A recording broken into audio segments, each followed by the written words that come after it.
সব মিলিয়ে 206 মণ চাল পাইলাম। অধিকাংশই ফকরনি, মানে রাস্তায় ভিক্ষা করতো। তা আমি মনে করলাম আমি তো এরকম একটা খুঁজতেছি।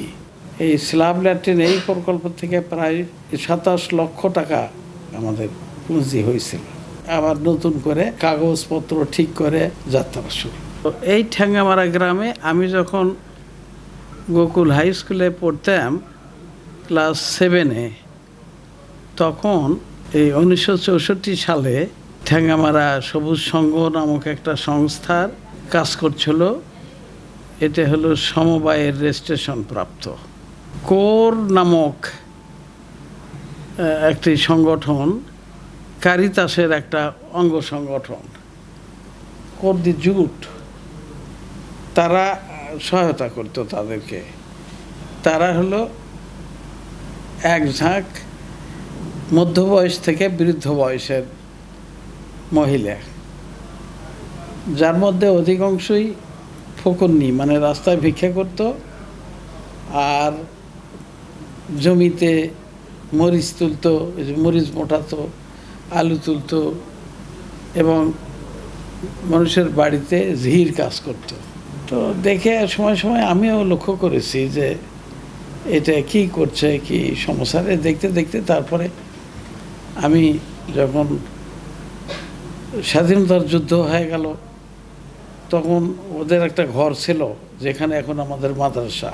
ওই সমিতির কাগজপত্র ছিল বেশ কিছু। তো পরবর্তীতে আমি যখন মাস্টার ডিগ্রি পাশ করে আসলাম, সেটা স্বাধীনতার পরে, এর মধ্যে এই সমিতি যেটা বললাম যে এদের কয়েকজন আমাকে যাই বলতেছে যে আমাদের যে সমিতিটা আর চলতেইছে না, ওই যুদ্ধের বছর থেকে এরকম হয়ে আছে, তা এটা একটু চালু করলে হয় না। আমাকে বলছে যে তুমি কেউ আপনি যে এত বড় লেখাপড়া করে এলেন, সরকারি কলেজে চাকরি করছেন, আপনি আমাদের সাথে থাকলে এটা বড় হবে। তা আমি মনে করলাম আমি তো এরকম একটা খুঁজতেছি যার মাধ্যমে সেবা করতে পারি। হ্যাঁ, তো তারপরে ওনাদেরকে বললাম কি আছে আপনাদের বলেন। তো 25টা ড্রাম, সেটা কিনে ডাক্তার সাহেবের বাড়িতে, ওই ঘর তো ভেঙে গেছে।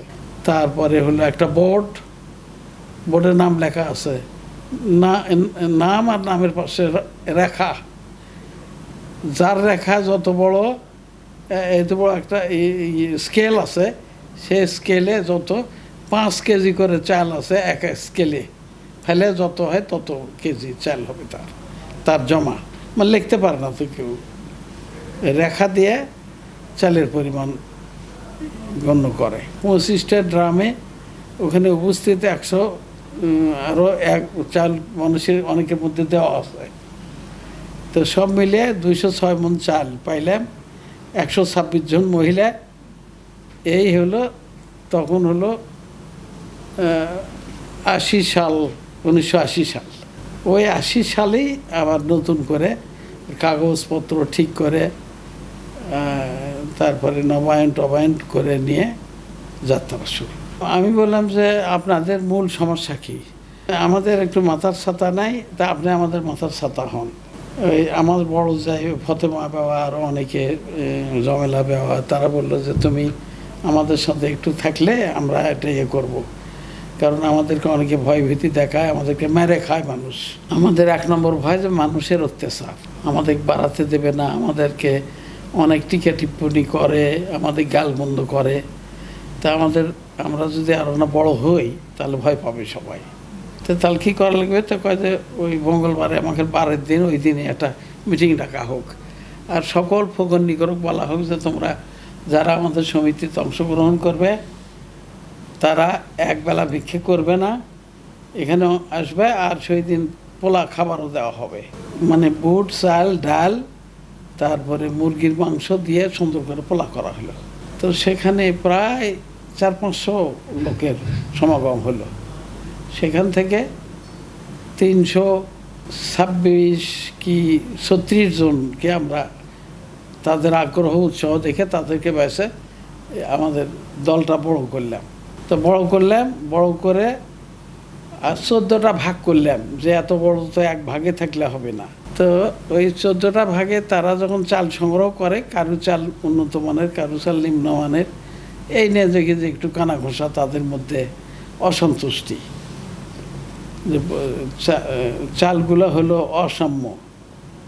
তো তখন তো বললে চাল না দিয়ে আমরা 2 টাকা করে দেব।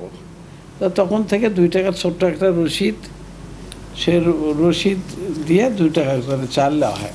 তখন থেকে চাল বাদ দিয়ে অর্থ ইয়ে হলো। আর চালের টাকা যার কাছ থেকে যা পাওয়া যাবে সেগুলো টাকাও সংগ্রহ করা হলো। এর মধ্যে ইউনিসেফ, মহিলা বিষয়ক অধিদপ্তর, তখন গোল আফরোজ মাহবুব হলো মুজাফর ডাক্তারের মেয়ে, উনি মহিলা বিষয়ক অধিদপ্তরের হলো ডিজি। তো ওনার সহযোগিতায় ইউনিসেফ 50,000 টাকা দিলেন। তখন 50,000 টাকা মানে বড় টাকা। তারপরে ইউনিসেফের সহযোগিতায় ওই আপনার হলো VS centre, village sanitation centre, slab, latrine এগুলো তৈরি করে, যে রিং ল্যাট্রিন এগুলো তৈরি করে বিক্রি করা হয়। তো তার যন্ত্রপাতি দিল, ওই ফ্রেমগুলো দিল, তার জন্য একটা ওয়ার্কিং ক্যাপিটাল দিল। ওয়ার্কিং ক্যাপিটালটা সিমেন্ট কেনার, বালি কেনার। তো বালি তো আমরা কিনতাম না, নদী থেকে সংগ্রহ করতাম। খোয়া কিনতাম না, খালি সিমেন্ট কিনতাম। সড়কের যে খোয়া ছিল, এগুলো খোয়া গাড়ি জাতীয়, উষ্ট্রিয়া জাতীয়, এগুলোই সংগ্রহ করতাম, ভাষা খোয়াগুলো। এটা প্রচুর খোয়া আমাদের মহিলারাই সংগ্রহ করে একত্রিত করতো, তাকিদে বানানো হতো। এই স্ল্যাব ল্যাট্রিন এই প্রকল্প থেকে প্রায় 27 লক্ষ টাকা আমাদের পুঁজি হয়েছিল।